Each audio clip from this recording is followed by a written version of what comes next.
It was around my second or third month that this guy started regularly coming in really late at night, always around 2 a.m. He was about 6 feet tall. He had long, stringy hair. He'd always come in, buy a tall boy, and leave. But after a while, he one night asked me my name. I told him my name, and he just kept saying, "Rob, I like that," as he'd laugh to himself. He cracked open the tall boy he just bought and walked out of the store talking to himself. He was clearly hammered. This was the night I was curious to see if he had been drinking and driving every single time that he'd come to the store. I watched as he left, and he walked out of sight off the gas station property. That would make sense. He never once bought gas anytime he came in. He'd always just buy alcohol.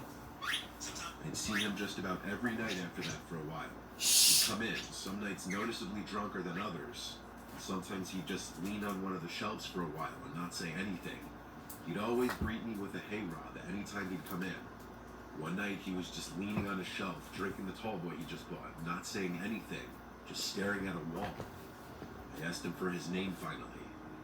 He looked at me, took about 5 seconds, and said, "Bob."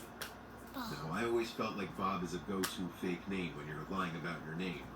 I wondered if the first thing that came to mind for him was Bob because it rhymed with my name, but I went with it. I said, "So Bob, where do you work?" He laughed so loud it actually startled me. He said he doesn't work. He said the government completely fucked him out of his job. I got the vibe he was wasted again. He looked at me with an angry looking face, but interestingly said, "I like you, Rob. You seem like you know what you're doing." I didn't know what that meant, but he walked out of the store right after that. I didn't see him again for a while. I'd say over a week passed, which for a regular like him was a while. Bob always gave me this small, mildly creepy vibe. I figured he was usually drunk, but something was obviously wrong in his personal life. One very stormy night, with less customers than usual, likely because of the storm, I heard the ding of the front door as someone entered, and I swear, before looking, I imagined it to be Bob. When I looked, I was shocked to see it was actually him. It was a much scarier version of Bob. He was completely soaked.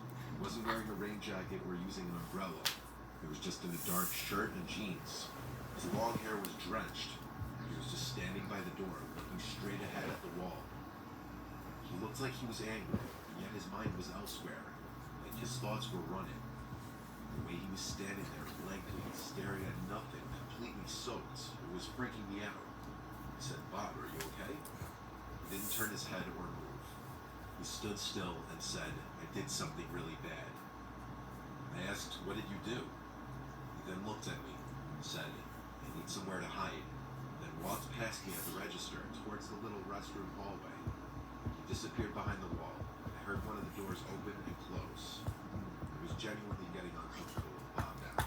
I didn't enjoy his presence whenever he was in the store. And tonight, something was extra off about him.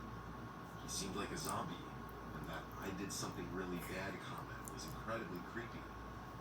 Some time passed, and Bob never came out from the bathroom.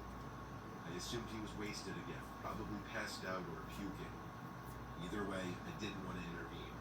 Then, the next thing I remember, the lights to the place cut out, and the store was completely dark. I was standing in a pitch-dark gas station during a major storm with an unhinged drunk man. I used the flashlight from behind the counter to make my way towards the back of the store by the inventory storage and the panel board. The door to the back was in the same little hallway as the restrooms. As I walked by the 2 restroom doors, both of them were ajar. Bob wasn't in either of them. I went through the door to the back. I was planning on going straight to the panel board, but I stopped. I heard a slight dripping in the room somewhere, the squeaking of wet shoes. My heart sank into my stomach. I said, "Bob," in a very weak and scared voice. I heard squeaks right to my left. When I pointed my flashlight in that corner, there was Bob, with his eyes open wide, and he lunged at me and started screaming, "I'm gonna fucking kill you." I pushed him off of me as he was clawing at my back. I ran back through the door to the front of the store. He didn't follow me. I grabbed my rain jacket and ran straight to my car. I sat in my car as I dialed 911 and spoke to an operator. I stayed on the line with her, and it didn't take long for a couple police officers to arrive and go inside with me. Bob was still hiding in the back room, huddled in a corner, apparently like some rabid creature. His pupils were huge. I only noticed it then. He was on something. They took him to the station after I told them that he lunged at me, threatened to kill me, and stated that he did something really bad earlier. I found out over a month later that this Bob guy's real name was Martin. He had brutally beaten his ex-wife to death. It might have happened on that same night that he came into the gas station. Long story short, I never wanted to work another night shift at any job ever again after this night.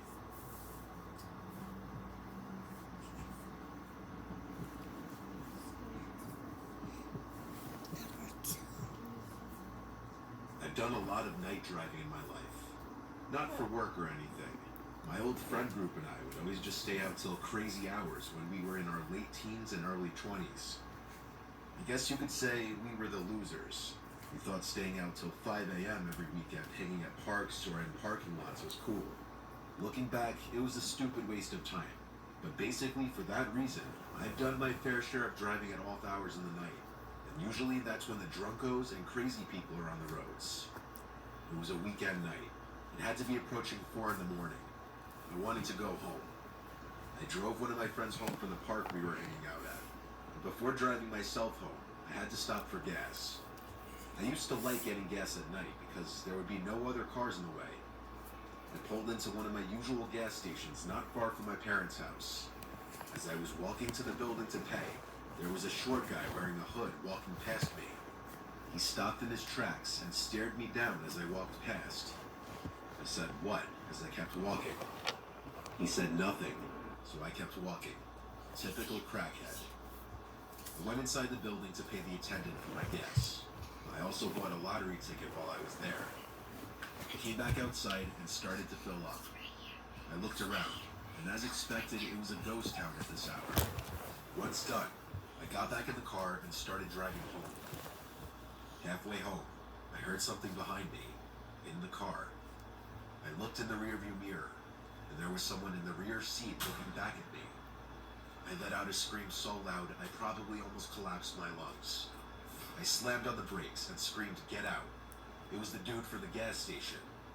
I opened my doors and started screaming help, knowing at least a couple people would come out from their houses. Sure enough, a couple houses' porch lights turned on, and I saw some doors opening. The guy got out of my car and said, "I could have slit your throat." As some people came out of their houses, he started to run away down the street. I didn't chase after him. A couple people came over to me and asked if I was alright, and I told them how a stranger was in my back seat. By now, the guy was out of sight. I wasn't about to start driving around after a crackhead. I thanked the people who came out and continued my drive home, making sure I didn't see him anywhere the rest of the drive. That was the scariest experience of my life.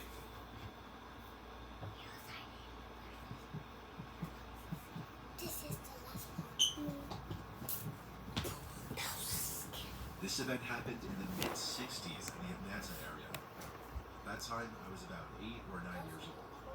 My father taught school in the suburb of Atlanta that was some distance from where our home was located. I went to the same school where he taught, so I rode with him every day. However, we had to get up very early each morning and head out before the sun was up. We always stopped several mornings each week to top off on gas at a small independent station. We were often the first car there shortly after the station opened. In those days, everything was full service. There was a booth with an attendant who would come out and fill your tank, wash your windows, etc. He would always be carrying a wad of bills in his pocket and a device on his belt from which he counted out coins. Behind the pumps were tiny bathrooms. I would often use the bathroom on mornings that we stopped there, as it was a fairly long drive.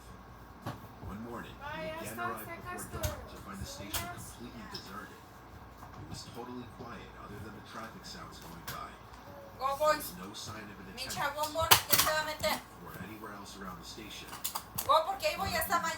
Once, then again a few more times. There was no response.